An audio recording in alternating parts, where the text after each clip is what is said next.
अच्छा है तो ये बहुत ही जबरदस्त चीज, लेकिन ये हम कबाड़ वालों के किसी काम का नहीं है। ले लो मालिक, बिक जाएगा बिक जाएगा, ले लो मालिक। अच्छा, कहाँ से लाए हैं ये आप इसे? भाई मैं बहुत छोटा सा कारीगर था और अपने घर पे ये खिलौना मैं 2-4 बना लिया करता था और उसी खिलौने से मेरा घर का गुजारा होता था। अल्लाह की करनी कहिए या जो भी कहिए, एक हादसे में मेरा एक हाथ चला गया, जिसकी वजह से मैं ये खिलौना बनाना बिल्कुल बंद कर चुका हूँ, क्योंकि मेरे पास अब हाथ ही नहीं है दो कि मैं इसको बना पाऊँ।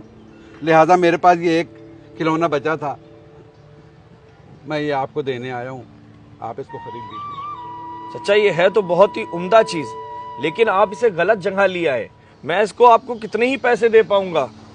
ए भैया, इसको कांटे पे रखो, देखो इसका वजन कितना है बेटा, चेक करो जरा। सेठ 2 किलो वजन है इसका। बताइए, सिर्फ 2 किलो वजन है इसका। मैं आपको इसके सिर्फ 50-60 ही रुपए दे पाऊंगा। अगर आपका गुजारा हो जाता है इसमें तो बेशक मैं आपको दे देता हूँ। बाबूजी कुछ बढ़ा के दे दीजिए, ईद सर पे है, कुछ बच्चों की खरीदारी कर लूँगा, मैं बच्चों के लिए कपड़े खरीद लूँगा। 50-60 रुपए में क्या होगा बाबूजी, आपको जो अच्छा लगे दे दीजिए। देखिए मैं इसके आपको बहुत दे पाऊंगा, ये 100 रुपए दे सकता हूं मैं, इसे ले लीजिए और मैं दुआ करूंगा कि भाई आपके हालात जल्दी सही हो जाए। ठीक है बाबूजी, बहुत बहुत धन्यवाद, चलता हूँ। सुनो, इसको उधर जाके रख दो, अगर कोई कस्टमर आता है तो इसे बेच डालना। और मेरी नमाज का टाइम हो गया है, तुम काम देखो, मैं नमाज पढ़ कर आता हूँ, ठीक है?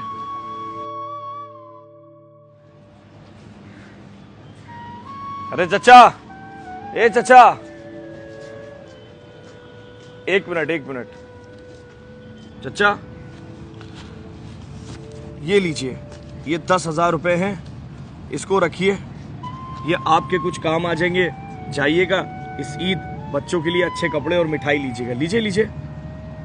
अरे नहीं भाई, इसकी क्या ज़रूरत थी, इसकी क्या ज़रूरत है मेरे भाई? अरे नहीं, ये आपका हक है, आप बिल्कुल बेफिक्र रहिए, इसे रखिए आप और अपनी ज़रूरतों को पूरा कीजिए। अच्छा, मेरी नमाज का वक्त हो गया है, मैं चलता हूँ।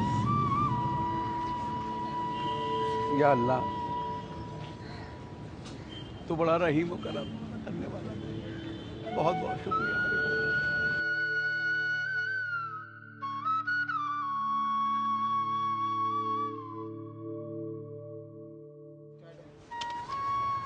मालिक, आपने उस गरीब को इतने सारे पैसे दिए?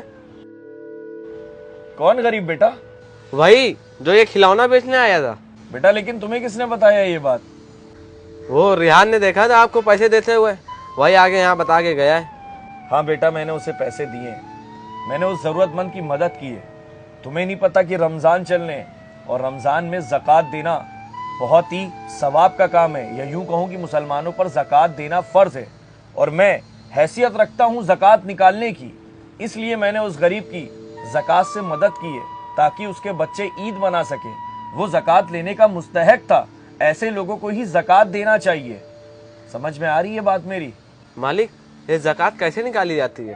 बेटा, हमारे मजहब इस्लाम में जो ज़कात देने का तरीका बताया गया है वो ये तरीका है कि अगर आपके पास 100 रुपए है तो उसका 2.5% आपको गरीबों को देना है, ज़रूरतमंदों को देना है, यानी 100 रुपए के 2.5 रुपए। इस हिसाब से मैंने जब अपना हिसाब लगाया तो मेरे पास लमसम 4 लाख रुपए थे, तो 4 लाख का 2.5% कितना हुआ? 10,000 रुपए। तो मैंने वो 10,000 रुपए उस गरीब की दे के मदद की।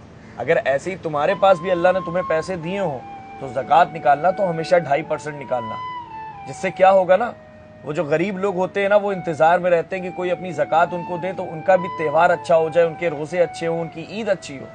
इसलिए उम्मीद है तुम्हें बात समझ में आ गई होगी, और उम्मीद है कि आपको भी बात समझ में आ गई होगी। अगर आप हैसियतदार है, ज़कात देने लायक है, तो इस रमज़ान अपनी ज़कात उन लोगों तक के ज़रूर पहुँचाए जो इसके मुस्तहक है, जो इसके लेने वाले हैं, क्योंकि वो आपको ऐसे नहीं मिलेंगे, वो आपको ढूंढने पर मिलेंगे।